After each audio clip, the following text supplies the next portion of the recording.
I just wanted to share with you guys a client's house that I'm at today. Right here, tank number 1 in the bedroom, we have what was a jellyfish tank. As you can see now, it's an anemone clownfish tank. So a couple of clownfish in there, and you have the anemones in there. So you have this one, simple setup. You have your AI prime light. You have your filtration right here, just filter floss, and you have your return pump and stuff in the back there. So there's this tank, and then if we go in the living room, we have the big Red Sea tank right here. It has the hydro lights, it doesn't have the Red Sea lights on it, but this is more of a predatory style tank. You see you have the trigger fish there, there's some wrasse, and there's a couple of eels in here as well. There's some leather corals here, cabbage coral, we have a toadstool over there, so we have some Kenya tree. And yeah, so a bunch of different types of soft corals, things that the predatory fish won't pick on or mess with. So there's this tank, and then if we go over here to the other side of the living room, we have another Red Sea tank, cube, and I haven't serviced these yet. I'm about to service them, so the glass is a little foggy. But this is kind of like the reef tank here, and you have some clownfish. There's a purple tang in here. Not quite sure what else is in here. They like to hide when I'm here. But you see you have a variety of corals. You have hammers back there. You have another leather coral, neon bright cabbage coral. You have a clam, which is pretty cool. Blasto, pally, Westophilia, Trichophilias, Sinarinas, bubble coral. Scullies should be up there. I might glue him up there to keep him off the sand. And a monopora, which it's really pink. Let me go put my lens on so you guys can see. There, you can see a little bit better how pink that monopora is. It's looking great, and it's encrusting back there on the wall. There's a favia there. So a bunch of different, a true mixed reef, a bunch of different corals, elegance coral, a bunch of LPS, SPS, and softies, all cohabitating in this one little tank, which is rocking and rolling, doing really well. It's got a little protein skimmer right here. Other than that, filtration is relatively simple. I don't think we have any GFO or anything like that. Nitrates and phosphates in this tank are relatively low. And it doesn't have an ATO, we just top off manually. Yeah, you just have a little bit of filter floss in there for the most part, and that's it. So, just wanted to show you guys that. So 3 tanks that I'm servicing today. They're all doing really good. So on this little tank right here, you can see how aggressive and how territorial this clownfish is. And I haven't even put my finger in there yet, and he's ready to go, but watch this. Just tearing my hand up right now. Really territorial fish, which is understandable. This is her tank, I'm in her world. I get it. I just wanted people to see how aggressive clownfish can really be. It makes it a bit of a challenge cleaning the tank because I don't want to stress them out more than I have to. Like I said, this is her home. I just need to clean it, make sure that she's happy and healthy in there. So to deal with this little jellyfish tank, this little clownfish anemone tank, what I'm going to be doing is taking this little siphon and siphoning into this little bucket, into this bucket right here, and just try to get siphoning up some of this detritus right here on the bottom. The nitrates and phosphates on this tank are pretty low. There's no algae issues on this tank for the most part, so I'm going to do a relatively small water change, probably about 2.5 gallons, just enough to get the detritus out and clean it up a bit. This tank is doing pretty well for the most part. You can see the anemone split right there. You got 2 of them, and there's another one over on that Tonga branch in the back there. Nasty, this filter floss is. Now this has been 2 weeks, so it's been a while since it's been changed, but it is pretty nasty. This is pretty much our main source of filtration for this tank. And there's only 2 fish in here and some anemones, but still. Yeah, it's pretty gross. Let's go ahead and change that out. Now, I don't know how many of you live in Florida or been to Florida, but one thing that's an absolute in Florida during the summer are these mid-afternoon thunderstorms. And when you're trying to do water changes, you need to get in and out of your truck. These sure in the hell slow you down, man. It sucks. And the lightning's insane here too. So I guess I'll have to get wet. So look who's out. The eel has come out to check things. Maybe he thinks he's gonna get fed, poking his head out. And then we have the puffer over here. Probably thinking the same thing, because usually when there's movement by the tank, they're about to eat.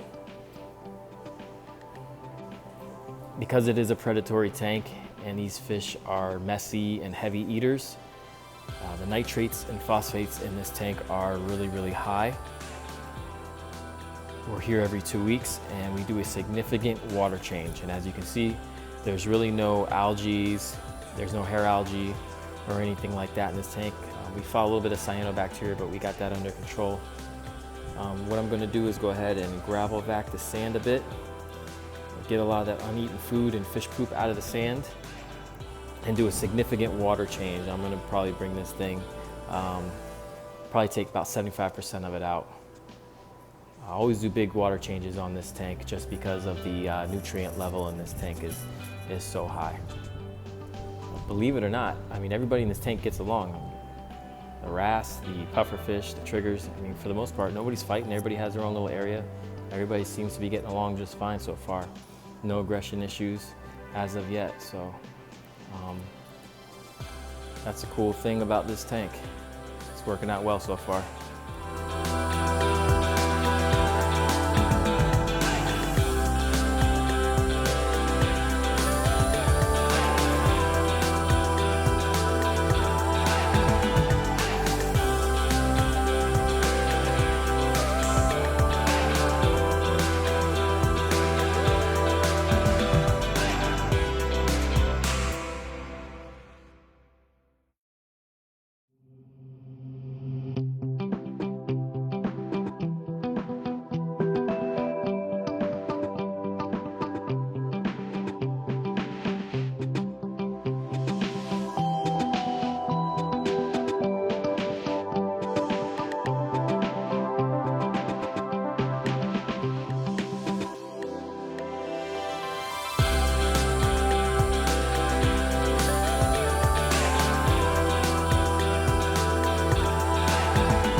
So there's a water change. I think that's where I'll cut it down to.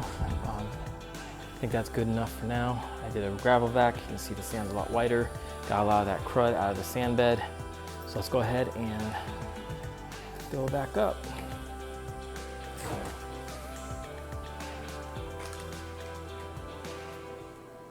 Look at this guy. All right, ATO's full. All right, so here we are in the sump, and I just filled up the ATOs, so we're good there. But take a look at the filter socks in this tank. It's really nasty. Yeah. So go ahead and change those out. There's 4 cups here. We do a mix of the filter socks and the Red Sea cups, if you can see that. So the Red Sea cups, we do a mix of those. How nasty that is. And we're gonna go ahead and clean out that protein skimmer too. But let's take a look at how well the refugium is doing. Look at this macroalgae, holy moly. We'll have to harvest some of that out, but it is just, there's some sponge right there rolling on the bottom of it.